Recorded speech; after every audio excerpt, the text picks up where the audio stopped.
the calm before the turbulence. The lights inside the first-class cabin glowed soft and golden, casting a quiet ambiance over the passengers seated in luxury. The air carried a faint scent of lavender and leather, a design meant to soothe and impress. A chilled flute of sparkling wine rested on every tray, and murmured conversations floated in the background like the hum of an expensive music box. Behind drawn curtains, the rest of the plane carried hundreds of ordinary travelers, but up here, it was a different world. Elite, detached, privileged. Keanu Reeves stepped into this space with quiet grace. Dressed simply in a charcoal gray hoodie and faded jeans, he carried nothing but a well-worn leather backpack and a paperback book. The crew barely looked up as he entered, assuming he was in the wrong section. One of the flight attendants, a tall man with perfect hair and a rehearsed smile, intercepted him before he could even sit down. "Sir, economy is 2 cabins down," he said smoothly, blocking Keanu's path with a polished arm. Keanu didn't frown. He didn't scowl. He simply offered a gentle nod and reached into his hoodie pocket to pull out a folded boarding pass. He held it out silently. The flight attendant gave it a quick glance. His smile stiffened. His eyes did a double take at the name, and then a third look when recognition hit. But instead of offering an apology or a welcome, the man adjusted his posture and said, "My apologies, seat 2A is this way." Keanu nodded again and proceeded to his seat. But the air had shifted. Something small had happened, a moment most passengers would forget, but not Keanu. Not this time.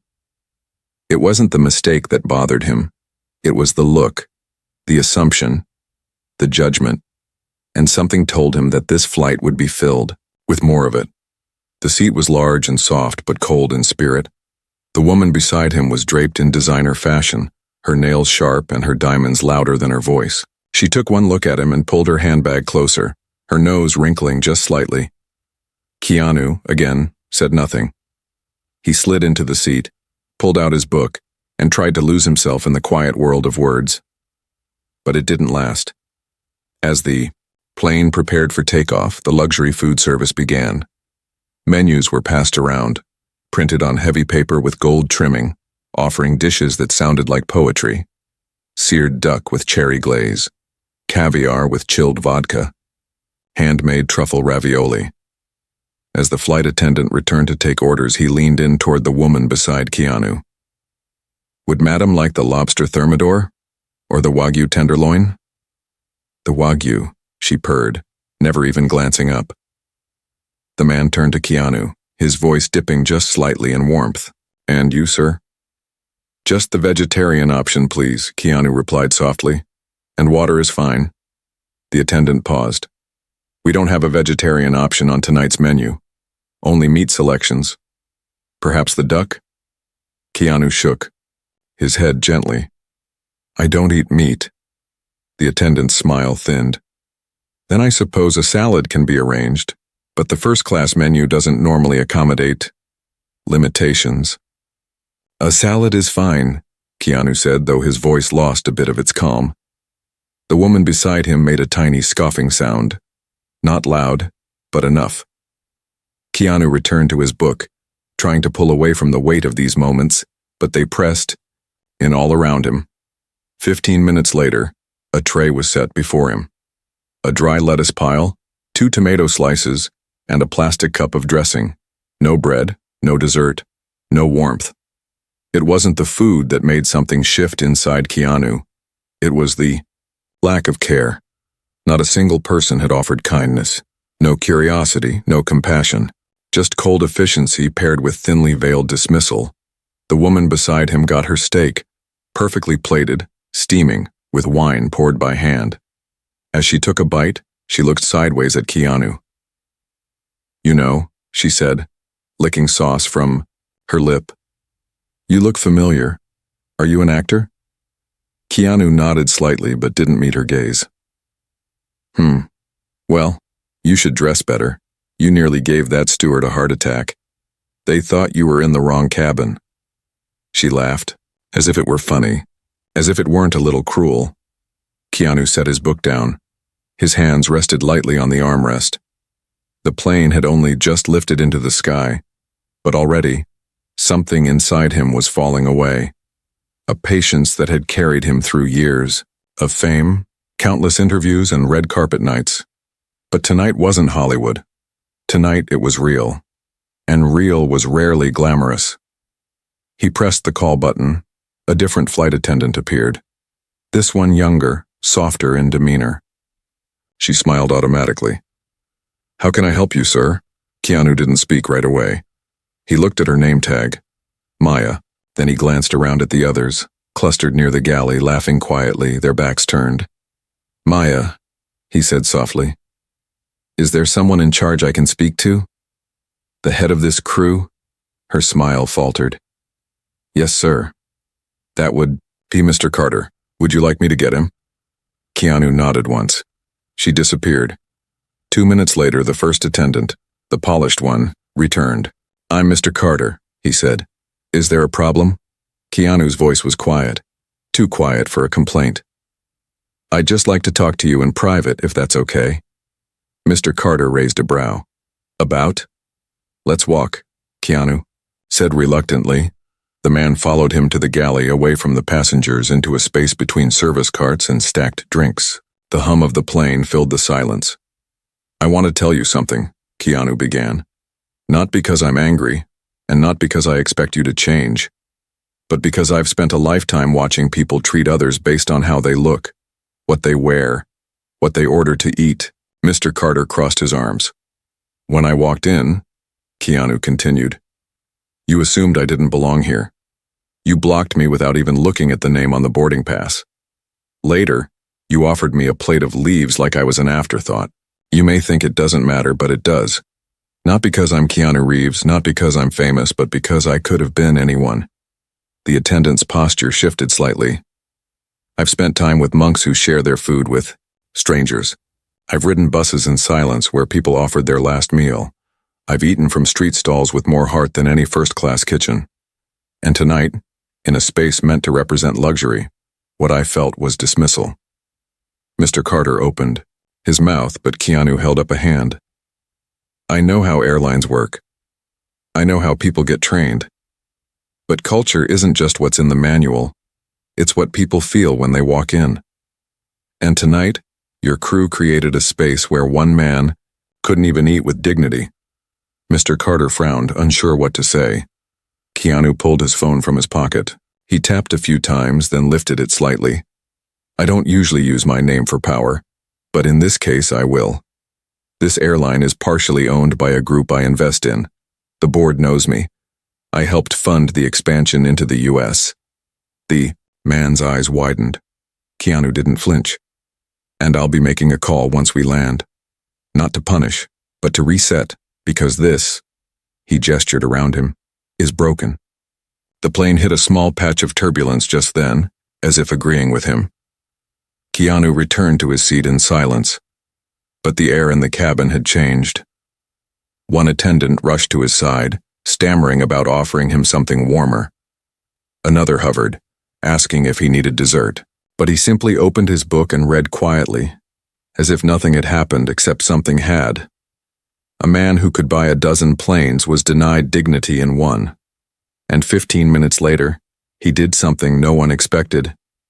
And as the plane soared, through the night sky above clouds that didn't judge and stars that didn't care about appearances, Keanu Reeves turned one more page in silence, while the first-class cabin buzzed with whispers and questions about what had just happened. What decision will Keanu make once they land? And how far will he go to reset the system that tried to belittle him? The meeting on the tarmac. The sun had barely risen when the plane's wheels kissed the tarmac at lax, a soft screech marking the end of a flight that had changed more than just altitude. Inside the first-class cabin, the silence was heavy and confused. The other passengers felt it even if they didn't understand the full scope. They'd watched as the same man they had dismissed for looking too casual, too normal, had calmly walked back to his seat with the weight of an entire system hanging in the air behind him. None of them had seen anger in Keanu's eyes, but something about his quiet disappointment had unsettled everyone more than a raised voice ever could. As the plane taxied toward the gate, Mr. Carter stood stiffly at the front galley, whispering anxiously to another senior crew member. From time to time, his eyes flicked toward Keanu, who sat motionless, his seatbelt still on, hands resting in his lap, book closed. He hadn't touched it since the conversation in the galley. He didn't need to. Everything that needed to be said had already been said. Now the silence was doing the work. When the jet bridge finally connected, passengers began rising, stretching, and reaching for their designer carry-ons. The woman beside Keanu glanced at him, this time with unease. She opened her mouth, maybe to say sorry or maybe to say nothing at all, but Keanu offered her a polite nod and nothing more. It was enough. Sometimes silence holds more weight than words. But Keanu didn't get off the plane immediately. Instead, he waited until the cabin was empty. He remained in his seat as the rest of first class filtered out, as the flight attendants smiled automatically at the disembarking crowd, as the last economy passengers passed through the curtains and off the plane. Only then did Keanu rise, sling his backpack over one shoulder and calmly walk toward the door. Mr. Carter and Maya both stood there, rigid and unsure. "Thank you for the flight," Keanu said, his voice even. Neither of them replied. Outside, a black car with tinted windows waited at the foot of the boarding stairs, bypassing the terminal entirely. A man in a sharp navy blue suit opened the door and gestured for Keanu to enter. Before he did, Keanu turned, looked back at the jet, and then handed the man a handwritten note. The man nodded. "Deliver this to the CEO's office within the hour," Keanu said. "Yes, sir." The car pulled away from the plane, driving across the private terminal's runway road toward a separate entrance where a meeting room had already been prepared. Inside, 4 executives waited, having received a single-line text from Keanu's assistant just before dawn. "He wants a meeting. This morning." Inside the glass-walled conference room, the mood was tense. These men and women were not accustomed to surprises, especially not from celebrity investors who usually stayed far away from internal matters. Keanu, however, had never played by traditional rules. When he walked into the room, they stood, unsure if they were greeting a movie star or their own conscience in human form. He sat down without ceremony. No assistant, no legal team, just him.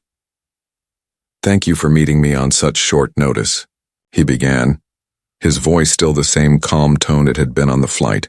"I won't waste your time." He reached into his bag and pulled out a folded menu, the very one from first class. He placed it on the table, then looked each person in the eye, pausing long enough for the weight of the moment to sink in. "This is not about the food," he said. "This is about what the food represents." The CEO, a man in his 60s with perfectly combed gray hair, shifted uncomfortably. "Keanu, we've always appreciated your support and investment, but if this is about your meal—" "It's not," Keanu interrupted. "I wasn't denied food. I was denied humanity. And if it happened to me, imagine what it feels like to someone without the means to speak up, someone who doesn't own shares in your airline, someone who can't call a boardroom together before breakfast." One of the women at the table, the CFO, frowned thoughtfully. "We've trained our staff to be efficient, respectful." "Respect isn't something you train with a checklist," Keanu said. "It's something you live, and your crew, at least on this flight, didn't live it.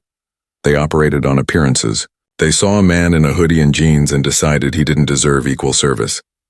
And while they might not have screamed it out loud, they spoke it in every action." There was a long pause.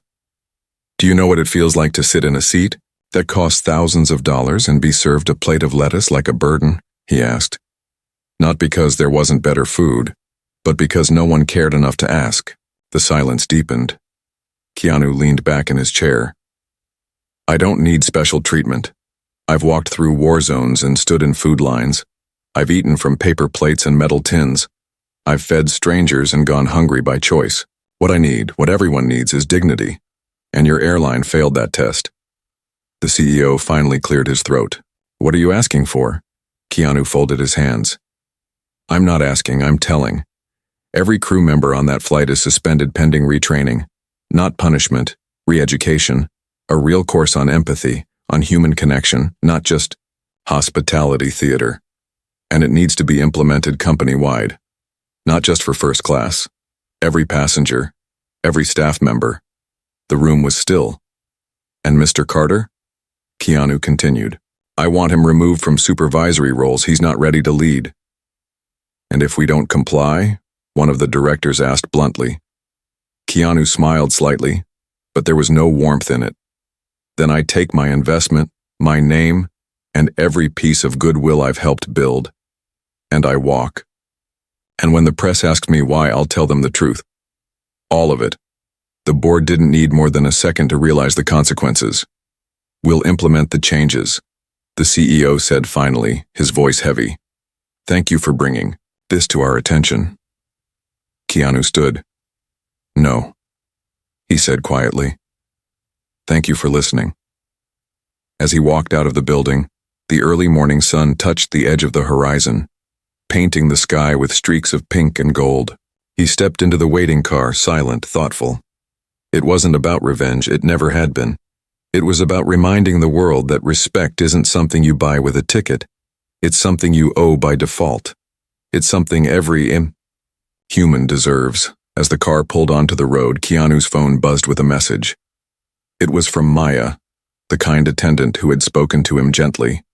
It read, Thank you for standing up for all of us who want to care, but are told not to. Keanu smiled for the first time that morning. Not for himself, but for the idea that maybe, just maybe, change had begun. But he had no idea what would happen next, because someone from that flight had filmed the whole thing, and it was already going viral. As the video explodes online, the world starts asking questions, and someone unexpected from Keanu's past decides to respond. Viral skies and unexpected echoes within 12 hours. What started as a quiet confrontation in the skies had become a storm tearing across the digital landscape. The video, shaky, blurry, and just under 3 minutes, had been posted anonymously, but it spread like wildfire.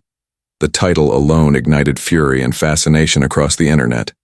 Keanu Reeves gets disrespected in first class, then flips the script like a boss. It captured the final moments of Keanu's conversation with the crew, followed by a snippet of him walking silently back to his seat. The audio was faint, but clear enough to catch key phrases. Dignity isn't a luxury and culture isn't in the manual. These words struck a nerve that traveled from social media to morning news anchors to corporate inboxes within hours. As the video gathered millions of views, hashtags trended across platforms. And Keanu for change, Inky first class fail, indignity matters.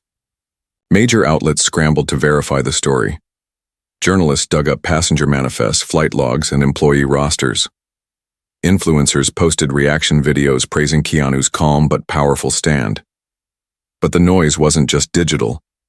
It echoed through the very halls of power, including the airline's headquarters, where executives watched helplessly as public trust eroded by the minute. Keanu himself had gone silent since the meeting with the airline board. He had turned off notifications and left his phone in a drawer at his modest home in the hills, choosing instead to spend the day alone at a quiet local park. He sat on a weathered wooden bench beneath a tall pine tree, sipping coffee from a paper cup, watching birds land near his feet. A few people passed him, some doing double takes, others pretending not to recognize him. He didn't mind. He welcomed the quiet, the simplicity. But peace doesn't last long when the world is watching. By the next morning, a call came. Not from the airline, not from the media, but from someone Keanu hadn't spoken to in over a decade. The name on the screen made him blink twice. Gabriel Santos. He stared at the phone for a long moment before answering. Gabriel, he said, voice cautious but curious. Hey, man. The voice on the other end replied, softer than Keanu remembered. Long time. Keanu closed his eyes briefly, memories flooding back. Gabriel had once been his stunt double and closest friend. They had traveled the world together, shared the screen in dozens of blockbusters, and endured brutal training sessions. That forged more than muscle, they'd forged brotherhood. But something had fractured them years ago after a misunderstanding on a film set spiraled into silence that neither had been willing to break. Until now. I saw the video, Gabriel continued. I recognized that look in your eyes. I've Only seen it a few times, but when I do, I know something's about to shift. Keanu didn't respond. He waited. You remember Flight 720? Gabriel asked. That made Keanu smile faintly. New Zealand, he said. You couldn't stop laughing, because the cabin crew thought I was your assistant. Exactly. And you didn't even care. You just rolled with it. But this was different. Keanu sighed.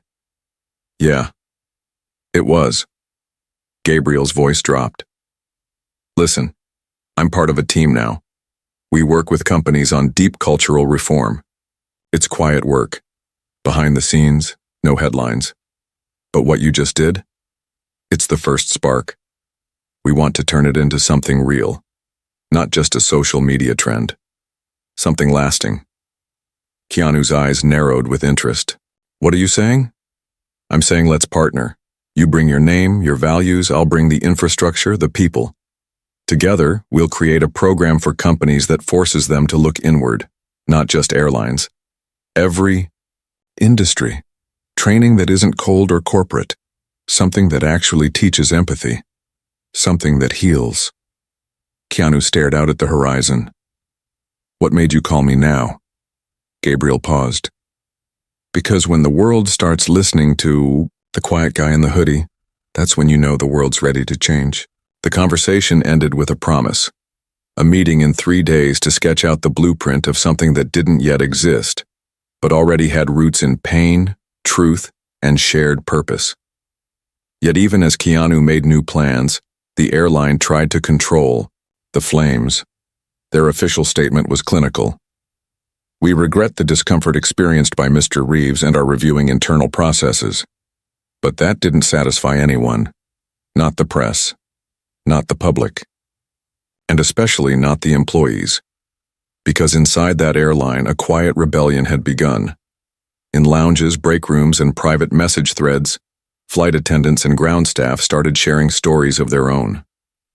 Tales of being forced to prioritize image over empathy, of being told to judge passengers by appearance to subtly discourage out-of-place travelers from feeling too comfortable. One employee posted anonymously, "We were told to focus on the premium experience. No one told us dignity was supposed to be included." Keanu read these messages quietly, heart-heavy. The problem wasn't one crew or one meal. It was systemic, cultural, invisible until someone decided to see it. And now that he couldn't look away. The next move, however, wouldn't come from Keanu. It came from a woman named Evelyn March. She had been in seat 3, one row behind Keanu on the flight. She was not famous, not rich. She wore a faded jacket, had curly gray hair, and worked as a school librarian. But she had watched the whole thing unfold. Every word, every pause, every stare.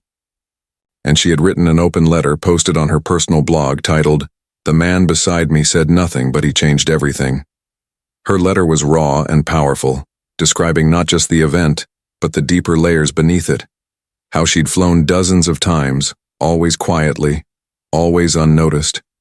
How she had once been denied water on a red-eye flight because she wasn't in the right cabin. How seeing Keanu go through the same thing made her feel both seen and sad. It shouldn't take a celebrity to spark compassion, she wrote. But sometimes that's how the world pays attention. And if it listens now, maybe the next time it won't take someone famous, just someone human. The letter went viral too. Even faster than the original video. Keanu read it twice, then reached out to her. No assistance, no filters. He called her himself. "Mrs. March," he said gently, when she answered. "This is Keanu. I just wanted to say thank you." Her voice trembled with disbelief. You're calling me?" "You reminded me why this matters," he said. "And I want you to be part of what comes next." "What comes next?" she asked. Keanu took a breath. "We're going to teach the world how to see again." As Keanu prepares to launch a movement with people from all walks of life, a powerful enemy from within the airline's leadership begins working to stop him, no matter the cost. The man behind the mask deep inside a skyscraper lined with polished glass and steel, In a corner office overlooking the Pacific, a man named Edward Harland watched the chaos unfold with narrowing eyes. As the airline's chief operating officer, Edward had spent 25 years turning luxury air travel into a tightly controlled brand machine. He didn't believe in compassion as a currency. To him, smiles were scripted, empathy was inefficient, and passengers were data points in a revenue stream. He was the architect of the exact culture Keanu had quietly dismantled in 3 minutes of viral footage. And now, that culture was under siege. Edward wasn't impressed by viral videos. He saw them as temporary waves, emotional storms that passed with time and got replaced by new trends. But this wasn't fading. It was growing louder, bigger, messier. Investors were calling. Journalists were asking for internal memos. Unions were emboldened. And worst of all, people in the company, real employees, were beginning to side with Keanu. He stood behind his desk, hands folded behind his back, staring at a muted television screen showing news anchors quoting Evelyn March's letter. Her words had pierced the walls he'd spent decades building. And now his board was considering adopting the very thing he feared most: reform. Real reform. One that threatened the control he had enforced like a religion. And at the center of it all was a man he once dismissed as just an actor. Edward remembered meeting Keanu years ago during a silent investor dinner. He had barely paid attention to him. Keanu had worn a simple black shirt while others flashed Rolex watches and gold cufflinks. He had barely spoken, just observed. Edward had assumed he was irrelevant, another celebrity name attached to boost the brand. But now that quiet man had done more in 72 hours than any policy reform committee had done in years. So Edward picked up his phone, dialed a number few people knew, and said 5 words. "We need to stop this." On the other side of the city, Keanu sat in a sunlit community center surrounded by people who never imagined they'd be in the same room with him. Flight attendants, janitors, school teachers, single mothers, ex-military, food service workers. Each of them had a story, and each had reached out after the video went viral. Instead of pushing them aside or passing them to an assistant, Keanu invited them to join what he now called the Project Dignity Initiative. The meeting had no podium, no rehearsed speeches, just a circle of chairs and a whiteboard with 2 words at the top: real change. Keanu listened more than he spoke. He took notes. He asked questions. He shared coffee with a retired bus driver who had been yelled at daily for years and never once heard a thank you. He hugged a teenage girl who had filmed the video and posted it anonymously because she couldn't believe no one else would speak up. He invited Evelyn March to sit beside him and read her letter aloud again, her voice trembling, the room completely silent as she reached the last line. When she finished, Keanu finally spoke. "We're not starting a charity," he said. "We're building a movement. This isn't about me.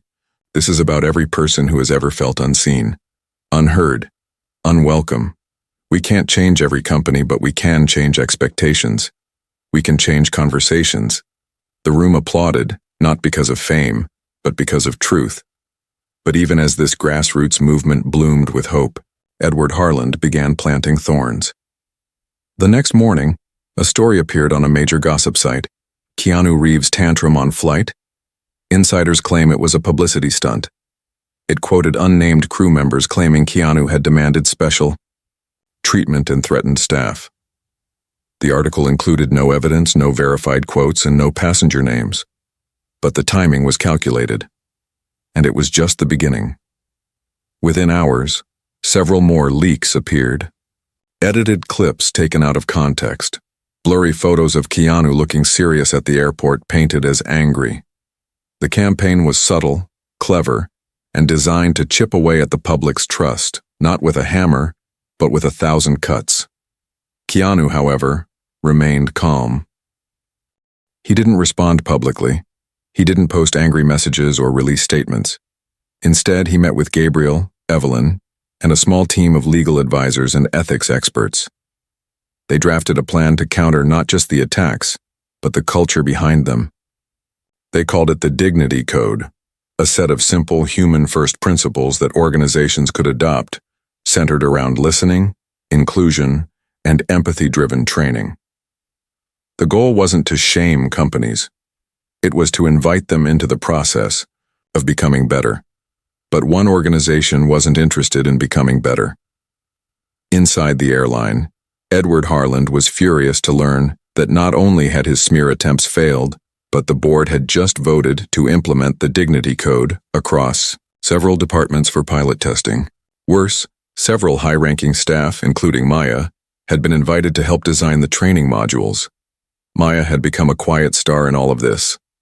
Her calm, kind interaction with Keanu had been mentioned in countless blogs and reaction videos. She wasn't chasing attention, but the attention had found her anyway. She used it wisely, focusing the spotlight on other crew members, on kindness, on accountability. And now, she was working side by side with Keanu and Gabriel, helping to design a future that felt radically different from the world Edward had spent decades building. But Edward was not done fighting. He arranged a secret meeting with two powerful board members who feared the company's image was becoming too soft. In that meeting, he unveiled a plan not just to stop the reform, but to remove Keanu entirely. His investment is public, but the documents have loopholes, Edward said. If we can trigger a clause about damaging the brand, we can push him out. But won't that backfire? One of the board members asked. Not if we spin it right, Edward said. We leak that he violated internal protocols. We suggest he pressured staff for special treatment. We don't say it directly, we just let others imply it.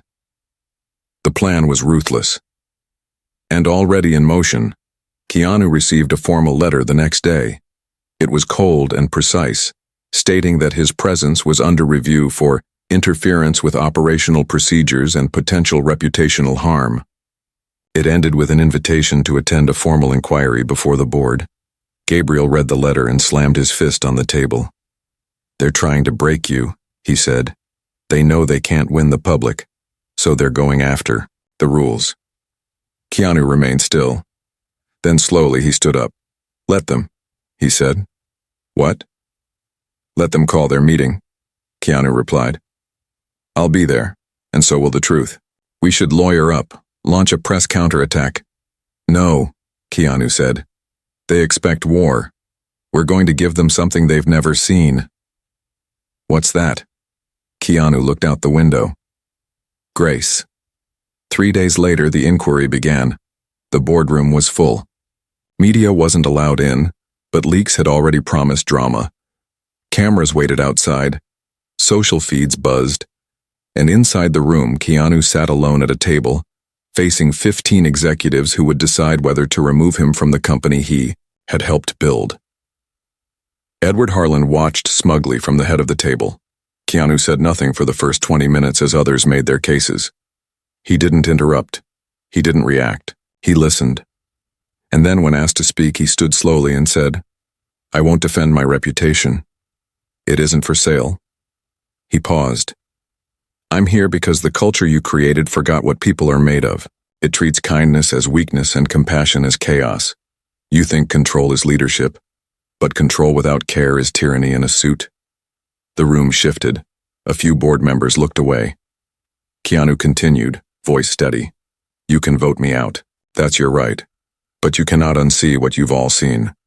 You cannot unhear the stories of the people who work for you, the people who fly with you. You cannot pretend this didn't happen, because the world saw. And more importantly, it felt. He placed a folder on the table. Inside this folder are letters from staff, from passengers, from people who felt dignity for the first time in years, because someone finally said what needed to be said. If you fire me, I'll take these voices with me and build something new. If you don't, then we rebuild this place together, not just with new training, but a new soul. He sat down. Silence followed. But it wasn't the end. Because outside, in the lobby, something unexpected happened. Hundreds of airline employees, off-duty pilots, attendants, cleaners, mechanics, stood waiting. They didn't protest. They didn't chant. They just stood silently, wearing simple shirts with 3 words printed in black. We stand with dignity. And suddenly, the board realized something. This wasn't about one man anymore. This was a movement. The board is forced to vote, but Edward Harland has one last card to play, and it could destroy everything Keanu has built. The trap in the fine print, the tension in the boardroom felt like a storm bottled in glass. Behind those polished walls, the silence grew heavier with each passing second as 15 members stared down at the stack of letters Keanu had placed before them. They didn't need to read every word to feel the weight of them. Real stories, real people, raw truths inked into paper with the power to ripple across industries. The moment was supposed to be simple. They had called this meeting expecting a dismissal, a controlled narrative, a way to cut off the limb and save the body. But now they sat faced with something far more powerful than damage control: conscience. Yet even as some leaned toward empathy, others shifted in discomfort, not out of disagreement with Keanu's words, but out of fear for their own positions. For years, Edward Harland had ruled this airline like a captain on a ship that allowed no deviation from his course. Under his reign, numbers had grown, profit had risen, and reputation had been kept glossy.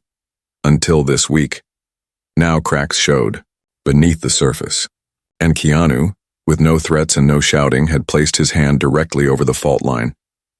Edward sat quietly at the head of the table, his lips barely moving, but his mind racing. He hadn't expected the movement to spread so fast, hadn't expected Evelyn March's letter to find its way into board members' hands, hadn't expected the lobby outside to be filled with employees standing shoulder to shoulder in solidarity. It had become too visible, too large, too emotional. And Edward knew something about power. The moment you allow emotion to dictate policy, you lose control of the narrative. But he had planned for this. He tapped twice on the glass table, and his assistant entered the room holding a red folder with gold trim. Inside was a legal document drafted quietly 2 nights ago, a document that had gone unnoticed by Keanu's team. Edward stood, adjusted his tie, and spoke for the first time in nearly an hour. "We appreciate Mr. Reeves's passion," he said, his tone smooth and rehearsed. "But I must remind the board that this is not a charity committee. This is a business. A public business with shareholders, liabilities, and standards. And while dignity is a noble aspiration, we have policies, we have structures, we have rules." He opened the red folder and held up a printed document. In 2019, Mr. Reeves signed a silent investor agreement, which includes a clause, Section 4, Paragraph 6, that clearly states, if the investor engages in activity that can be perceived as materially disruptive to operational command, public image, or internal hierarchy, the board reserves the right to suspend said investor's influence pending review. He placed the paper on the table, face up. "Ladies and gentlemen, Mr. Reeves breached this clause the moment he bypassed operational protocol by engaging staff mid-flight, confronting supervisory crew without clearance, and using his platform to incite an unsanctioned media storm. This document allows us to suspend his influence until further review. Legally, immediately." A murmur moved across the room. Gabriel, sitting behind Keanu as a guest observer, leaned forward, his knuckles white. "This is dirty," he whispered. Keanu didn't flinch. He looked at the document like it was a photograph from another life, one he had forgotten existed. He remembered the day he signed it. He hadn't read every line. He had trusted the people in that room, and one of them was Edward. Edward straightened his jacket. "We are not here to debate character. We are here to protect the company. We must vote." "Wait," said one of the board members, a woman named Delilah Brooks, who had remained quiet until now. She was the youngest on the board and had once been a public defender before entering corporate law. "Yes, the clause exists, but intent matters. Context matters. If Mr. Reeves had harmed the brand, we would have seen a drop in trust, not a, our eyes look outside. People are here not because they're angry, but because for the first time they believe we care." "Optics don't change contracts," Edward replied coldly. "But contracts don't erase conscience," Delilah said. The boardroom held its breath. The chairperson, a neutral figure until now, finally spoke. "The situation is unprecedented. The clause allows for suspension. But the language can be perceived, is open to interpretation. I propose we vote not just on the clause, but on whether the perceived disruption was harmful or transformational. Edward's eyes narrowed. He had been so certain of victory. Now the ground was shifting beneath him. The vote began. Each member cast their decision aloud. Some hesitated. Others were swift. Gabriel gripped his seat. Outside, hundreds of employees remained silent, holding signs that read, "Empathy isn't policy, it's power." When the final vote was cast, the chairperson looked up. 8 votes.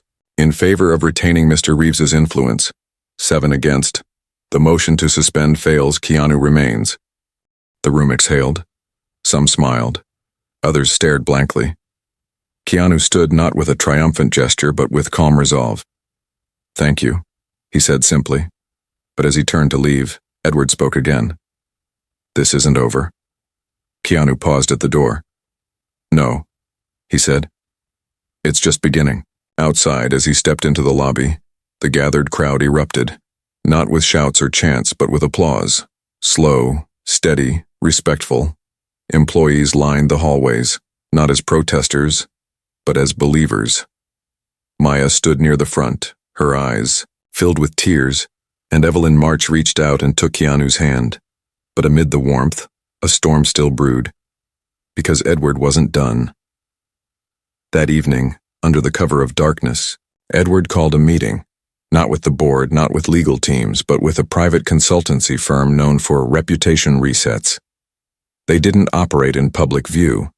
They manipulated narratives from the shadows.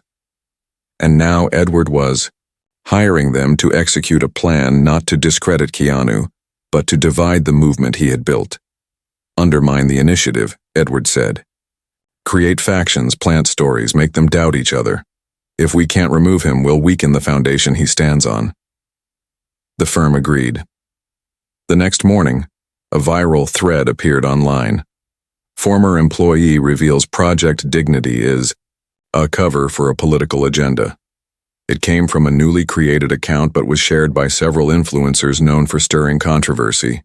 It included fake screenshots, edited images, and wild claims. At first, it was easy to dismiss, but then came the doubt.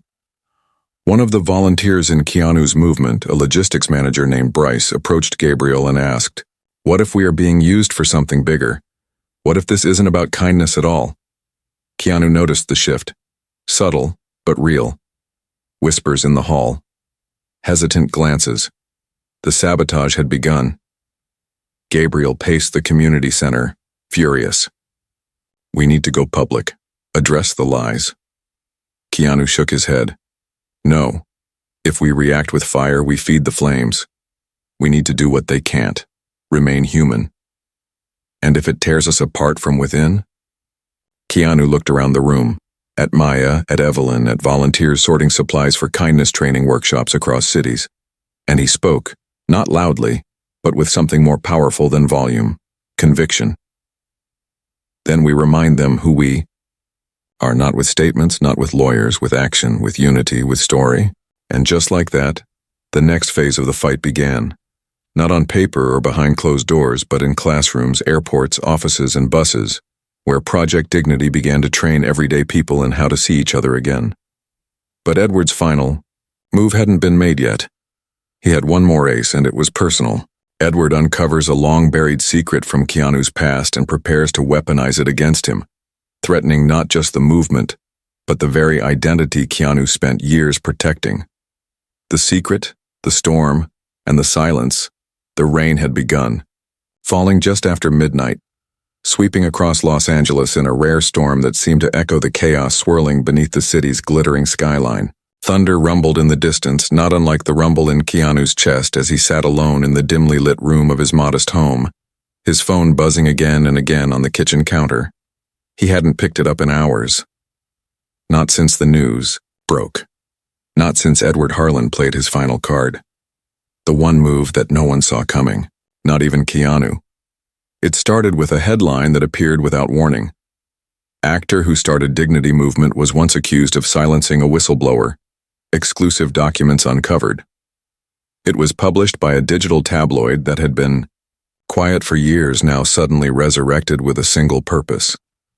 The story alleged that 15 years earlier, Keanu had been involved in a legal dispute during the production of a film where a junior crew member had accused the director of verbal harassment. The article claimed Keanu had chosen not to get involved and remained silent despite knowing the truth. The story spun the silence as complicity, and it spread fast. Within minutes, hashtags twisted. Comment sections overflowed. Influencers, who once praised the dignity movement, began issuing cautious statements, urging accountability from everyone. A wave of doubt, cold and calculated, began to eat into the trust Keanu had so carefully built. Gabriel burst into Keanu's house, just after 2 a.m, rain soaking through his jacket. "We need to respond now," he said, slamming a laptop open on the kitchen table. "This is coordinated, it's not even factually correct. I've already spoken to 2 of the old crew members. They'll go public. We can shut this down before it spreads further." Keanu remained still. His eyes didn't move from the quiet spot on the floor where the light pooled beneath the chair. He wasn't shocked by the attack. He had expected something, but not this. Not a story from a moment that still haunted him. Not because he did something wrong, but because he had once been too afraid to do what was right. "They're not wrong," he said finally. Gabriel froze. "What?" "I didn't speak up," Keanu said, voice low. "I saw the way that director treated her. I saw her try to stand tall while everyone else looked away. And I looked away too. Not out of malice, out of fear. Fear of being labeled difficult, fear of losing the job. I told myself silence was neutrality, but it wasn't. It was surrender." Gabriel looked at him, stunned. "Then explain it. The world will understand. They'll forgive." Keanu shook his head. "It's not about forgiveness, it's about ownership. If this movement is going to mean something, it has to start with truth. Not just for others. For me too." He picked up his phone. Not to call a lawyer, not to call the board, but to call Evelyn March. The call connected after one ring. "Mrs. March," he said softly, "can you meet me in the morning? There's something I need you to help me say." By sunrise, a small crowd had gathered outside the same community center where the movement had begun. But this time, there were reporters among them. Cameras, skeptics, and scattered voices whispering, wondering if the man they had called a hero was just another carefully crafted image. Keanu walked through the crowd not with a suit or a press team, but in the same faded hoodie he wore on the flight that started it all. He stepped up onto the center's low wooden stage, held no microphone, and looked directly at the faces before him. "There's a story going around," he began, "about something that happened 15 years ago, a moment when I stayed silent." The room fell still. "The story is true," he continued. "I didn't speak up when I should have. I didn't defend someone who needed defending, not because I agreed with what was happening, but because I told myself it wasn't my place. Because I let fear win, and that silence has lived inside me ever since." He paused. "I didn't start Project Dignity because I've always known what to do. I started it because I've learned what happens when you don't. Because I've been both the man who speaks and the one who stays quiet. And if you believe in this movement because you think I'm perfect, then I've failed you. But if you believe in it because people can learn, grow, and do better, then maybe we still have a chance." He stepped back. And then Evelyn March stepped forward. "We don't need perfect people to lead us," she said firmly. "We need honest ones. We need the ones who've made mistakes and still choose to walk back into the fire and try again. Dignity doesn't come from always being right. It comes from choosing to do right even when it's hard." There was silence for a beat. Then someone in the crowd clapped, then another, and soon the room was filled with applause that wasn't just noise. It was acceptance. It was understanding. It was people choosing humanity over perfection. Meanwhile, In his high-rise office, Edward Harland watched the broadcast and scowled.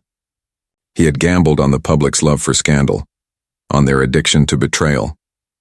But what he failed to understand was that Keanu hadn't built a brand. He had built a bridge.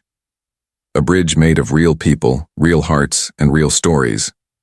And no scandal, no smear, no carefully engineered collapse could destroy something that had already taken root in so many lives. 2 days later, the board called an emergency session. This time, Edward was the one under review. Accusations surfaced. Leaks revealed his coordination with the consultancy firm. Employees testified about coercion and manipulation. And when the board finally voted, the decision was unanimous. Edward was removed from all leadership positions, effective immediately. He walked out of the building with his coat tight around him, head low. No reporters, no redemption, just silence. Keanu didn't celebrate. He didn't gloat. He simply continued working. By the end of the week, Project Dignity had announced its expansion to 23 cities with over 70 organizations adopting the Dignity Code.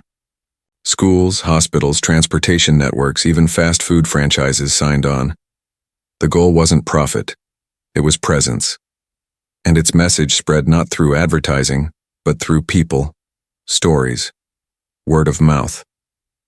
One evening, as the city bathed in golden dusk, Keanu returned to the same bench in the park where he had once tried to escape the noise of the world. But this time it was different. A small boy approached him, no older than 10, holding his mother's hand. "Are you the man from the video?" the boy asked shyly. Keanu smiled. "Which video?" "The one where you made the people be kind." Again, his mother blushed. "I'm sorry," he insisted on saying hi. "He watches your speeches on my phone." Keanu knelt to the boy's level. "What's your name?" "Benji." "Well, Benji," Keanu said, "you can help too. It doesn't take a camera or a speech, just kindness, one act at a time." The boy nodded solemnly. As they walked away, Keanu sat back, eyes soft, heart still. Because in the end, it was never about the flight, never about the meal, never about fame. It was about a quiet truth too many people forget, that everyone, regardless of what seat they sit in, deserves to be seen. And one man in a hoodie had reminded the world what that really meant.